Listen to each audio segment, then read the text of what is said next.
त्या वादाची ठिणगी वेळी काही दिसता दिसत नाहीये. आता एक कार्यक्रम झाला 3 तारखेला. टोलवाटोलवी केली जाते, की हा कार्यक्रम आमचा नव्हता, हा कार्यक्रम एम-एम-आर-डी-एचा होता. त्यांनी करायला पाहिजे होतं. महापौर म्हणतात हे वैयक्तिक कार्यक्रम होता. तो कार्यक्रमाचं निमंत्रण आलं होतं का? कोणाचा कॉल आला होता का? किंवा निमंत्रण आल्याच्या नंतर तुमचा काय निर्णय होता?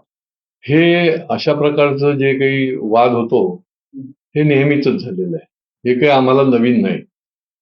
कधी बॅनर दाखवले जातात नाव टाकल्याचे, कधी निमंत्रण पत्रिका दाखवली जाते, की हे काय नाव टाकलेलं आहे आणि प्रत्यक्ष सांगितलं जात नाही. आणि त्याच्यामुळे अशा पद्धतीने निवडणुकीच्या वेळेला भाजप सेना आणि निवडणुकीच्या नंतर ज्या वेळेला विकासाचे कार्यक्रम होतात त्यावेळेला शिवसेना ही योग्य नाहीये आणि ही वेळोवेळी घडते आहे. आता महापालिकेतल्या आमच्या उपमहापौराला पण निमंत्रण नाही, आमच्या आमदाराला पण विधान परिषदेतल्या निमंत्रण नाही. हा कुठला प्रकार आहे? काही आचारसंहिता आहे की नाही? आणि मग हक्कभंग आणला तर म्हणणार की बघा यांनी असंच केलं म्हणून. आणि त्याच्यामुळे याच्यामध्ये महापालिकेची पण चूक आहे.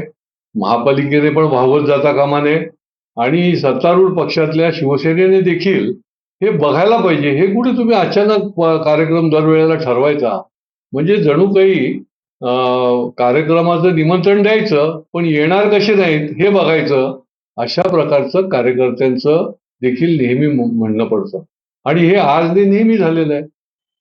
त्यामुळे याच्यामध्ये दुरुस्ती झाली पाहिजे, नाहीतर भारतीय जनता पार्टीला कायमचा बहिष्कार टाकायला लागेल. अशा प्रकारे तुम्हीच विकासाचे शिल्पकार असं तुम्हाला जर टिमकी मिरवून घ्यायची असेल आणि टाळायचं असेल तर मग कायमचाच आम्ही येत नाही ना, म्हणजे याच्यामध्ये भानगडच नको. सर, पण एकीकडे नवी मुंबईमध्ये गणेश नाईक विरुद्ध एकनाथ शिंदे हा वाद पाहायला मिळत होता. कुठेतरी त्याचा बदला म्हणून इथे त्याची पुनरावृत्ती झाली आहे का? काही कल्पना नाही, परंतु नवी मुंबईमध्ये नाही दिलं तर एवढी छाती बडवून बोंबाबोंब करता, अहो इथे तर नेहमीच करताय. आणि त्याच्यामुळे ही आपण संहिता पाळली पाहिजे आणि ज्या ज्या ठिकाणी, मग तो MMRचा कार्यक्रम असो, शासनाचा असो, महापालिकेचा असो, त्या ठिकाणी जो जो प्रोटोकॉल आहे त्या साधी गोष्ट आहे हो, तो प्रोटोकॉल पाळला गेला पाहिजे. विरोधी पक्षातल्या आमदारांना निमंत्रण दिलं जातं. एकाच मंचावर उपमुख्यमंत्री आणि विरोधी पक्षातले आमदार बसतात.